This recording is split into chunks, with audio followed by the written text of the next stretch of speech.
Chaos Squad. Today I'm going to be doing a reaction video, but first, before we get started, I have two shoutouts. One goes to Optimi Gaming because he shouted me out in his recent video last week, and I'll have his YouTube channel link down below. And the other is Photographic. He's the one that recommended me to do this video, and I'll have his YouTube channel link down below.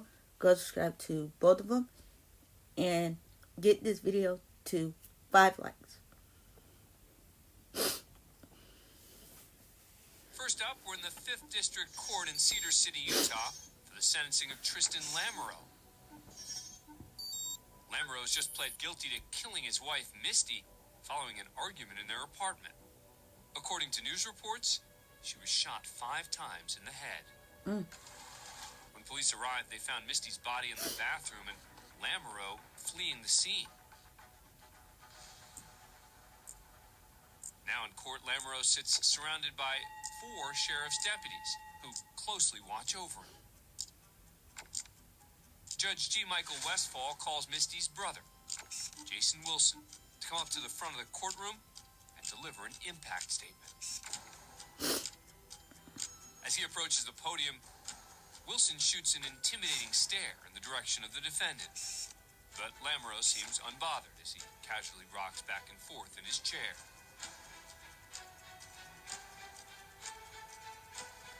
After speaking for a bit, Wilson breaks from his emotional testimony and turns his full attention to Lamoureux.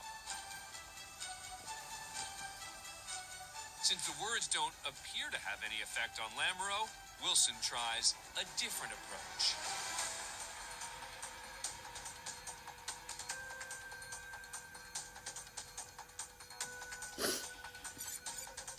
Sheriff's deputies step up as Wilson begins speaking directly to the man who killed his sister. Wilson lunges at Lamoureux, but his lawyer pushes Wilson back against the barrier. Lamoureux stands up as if he's ready to rumble, but a deputy slams him to the ground and away from the melee. Chairs are left spinning as deputies drag Wilson to the floor and restrain him. With the courtroom engulfed in chaos, these inmates taking in the scene seem completely unfazed. Moments later, I think what it is, they'll get attacked too. He apologizes for his outburst. The judge orders him removed.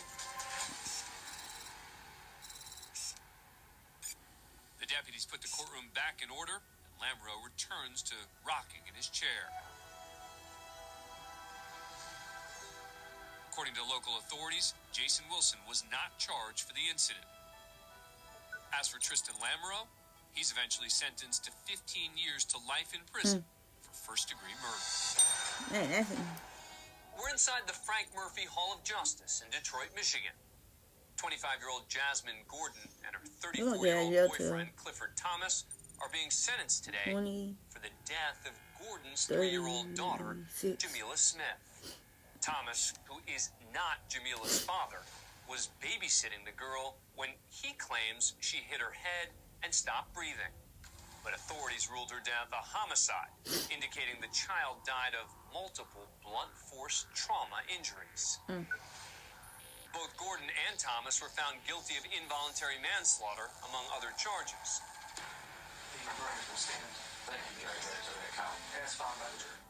Today, Gordon and Thomas appear in court together, so family members won't have to deliver impact statements twice.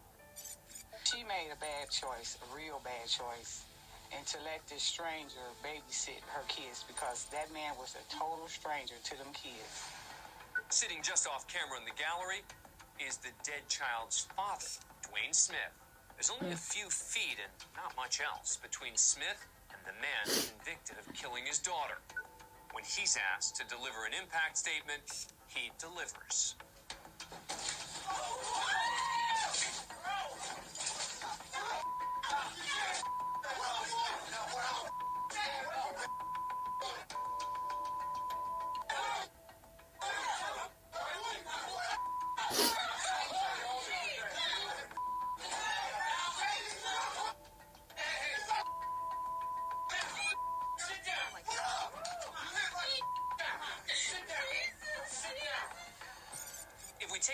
talk, you can see Smith enter the frame here and clearly punch Thomas in the head.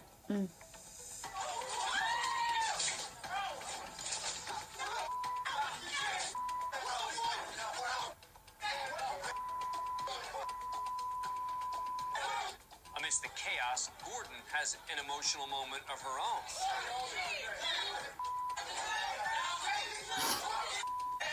And has to be comforted by her attorney.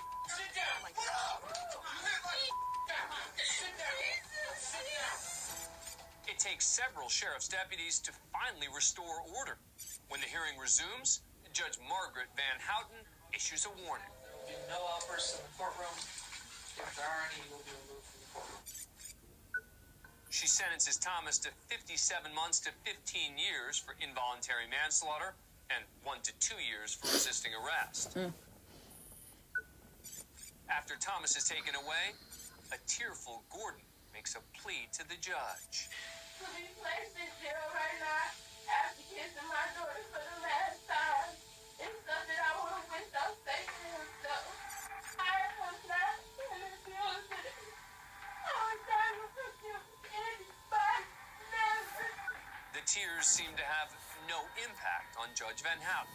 She sentences Gordon to 7 to 15 years for involuntary manslaughter and another 14 to 25 years for first-degree child abuse. As for Dwayne Smith, Judge Van Houten decides not to hold the grieving father in contempt of court for his outburst. Next, we go all the way I understand that because people are, they grieve in different ways, so. Away from a devastated family looking for revenge. On trial is Jerome Boggs, accused of killing Blister Cook and his 4-year-old son, TJ. He's also facing charges of burglary and robbery. Boggs reportedly went to the Cook home to buy marijuana. Once inside, the drug deal turned into a robbery and double murder. Boggs is in court for his arraignment. He's pled not guilty to all charges. In the gallery are members of the victim's family, devastated by this horrific crime.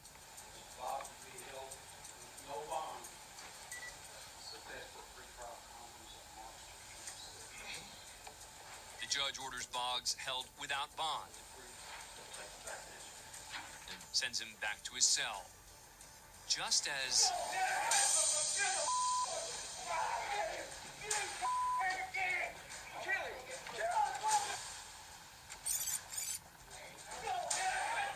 that's Blister Cook's brother, Michael, charging towards the defendant. A second brother, Donald Keefe, makes an attempt to get at Boggs. While officers handled that situation, Why do people want to hit the defendant in court? Like, you know you're going to get attacked by the officers. Like, I wouldn't even do that. he slips out the back door. Luckily for Boggs, there are several officers in the courtroom who prevent those angry family members from getting to Boggs.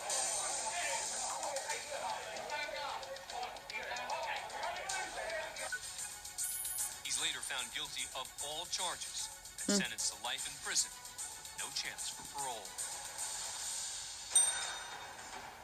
Now we head to Cleveland, Ohio, to the Cuyahoga County Common Pleas Court for the sentencing of convicted serial killer Michael Madison.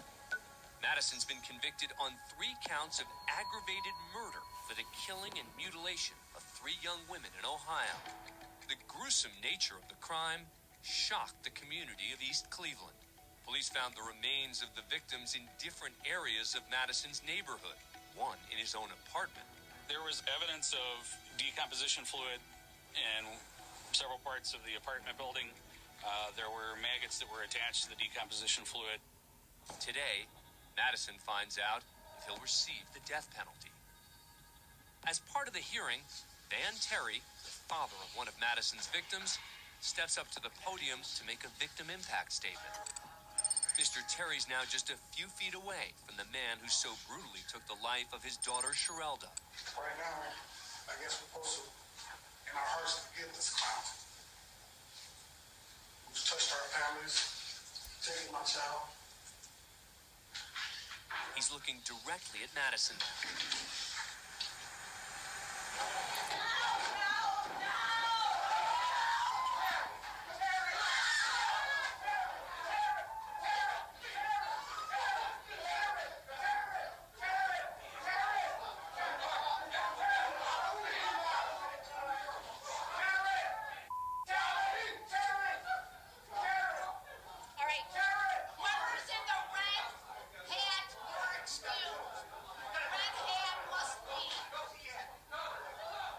Terry is released without charges. A short time later, County Judge Nancy McDonnell hands down Madison's sentence. Michael Madison is sentenced to death and will now live on Ohio's death row. Now we head to the Otero County Courthouse in Roswell, New Mexico, for the criminal trial of Michael Cox Jr. Authorities say Cox molested a young child. The two were alone watching television. He was charged with criminal sexual contact of a minor under the age of 13. With the trial now concluded and Cox found guilty, Judge Jerry Ritter Jr. calls a bench conference with attorneys from both sides. As Deputy DA Scott Key, the man who just helped convict Cox, walks back to his seat,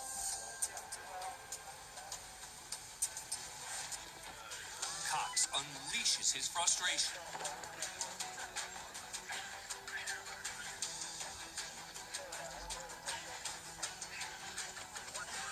Yeah, that's a domino effect. Cox lunges at Key, who makes a quick move before crashing into the podium.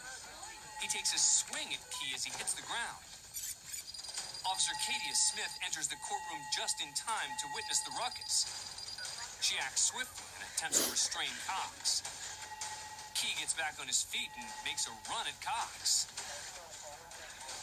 But the melee only intensifies as a man from the gallery joins the fray. With his courtroom engulfed in chaos, Judge Ritter attempts to take control. He leaves the bench and orders the room to be immediately cleared.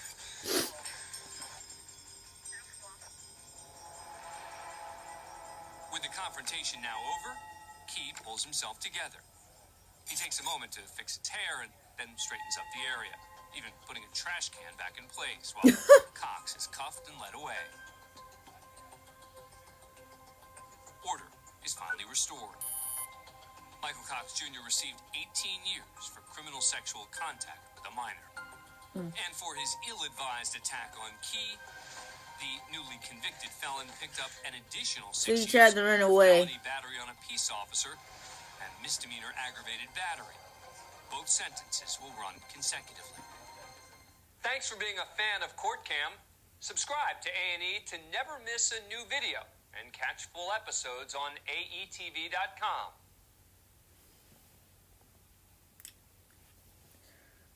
All I can say is, don't run to try to hit the defender, because officers are everywhere in that courtroom. And for me, it's a learning lesson for me not to be anywhere at the wrong place at the wrong time. And like, comment, share, subscribe, and please be safe out there. Bye. Oh, get this video to 5 likes.